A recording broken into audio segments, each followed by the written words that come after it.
Alright, and this video is all about how to solve simple equations.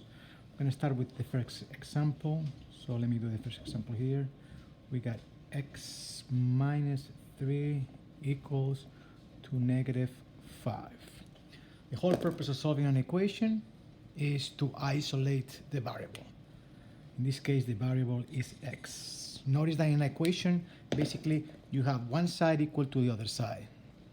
So if you're going to make a change to one side, you have to also make the change on the other side. And in order for you to isolate the variable, you gotta somehow get rid of the other stuff. And the way to get rid of the other stuff is basically using inverse or opposite operations. That means that if the x is being subtracted by a number, you gotta do the opposite, and the opposite of subtraction will be addition. If the x is going to be multiplied by a number, well, the opposite is going to be division, and so on. But now, when you do the opposite operations, you gotta do it to both sides of the equation, so you keep the same balance. So in this case, we got x minus 3 equals to negative 5. So that means that I got to get rid of this negative 3. So in order for me to get rid of that negative 3, you gotta do the opposite of subtracting 3, which is adding 3. So if I add 3 to this side of the equation, I gotta also add 3 to the other side, so I keep the balance. So if you do that, we got negative 3 plus 3. Well, these two over here cancel each other. That's the whole point. And now what we got is x equals to negative 5 plus 3. Well, negative 5 plus 3, that's going to be equal to negative 2. As simple as that. Okay? So let's try one for you guys, see if you guys are able to do it. I'm going to make it a little bit more complicated. So in this case, I'm going to be using decimals. So let's try this one over here. 0.9 is equal to y plus 2.8. So pause the video, see if you can isolate the variable y, and see if you can get the answer.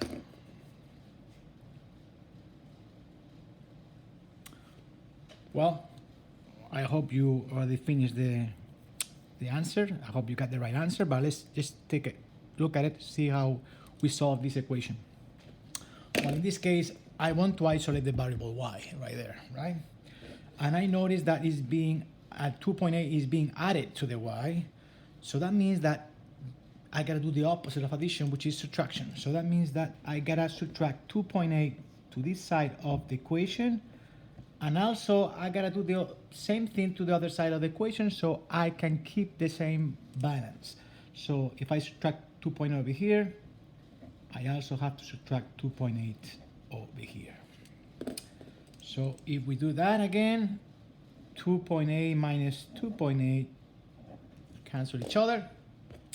And what we get over here is y equals to 0.9 minus 2.8. If you do the calculations, you should be getting a negative 1.9. And that is the solution for this simple equation. Okay, let's try a couple more examples. Okay, so you guys get comfortable with this solving simple equations. So let's go to the next page here. And let's take a look at another example here. Okay, let's try example C. This time we got y over 3 equals to negative 6. How would you do that? Okay, how would you isolate the y? I'm gonna give you a couple of seconds so you can pause the video and see if you're able to solve for y.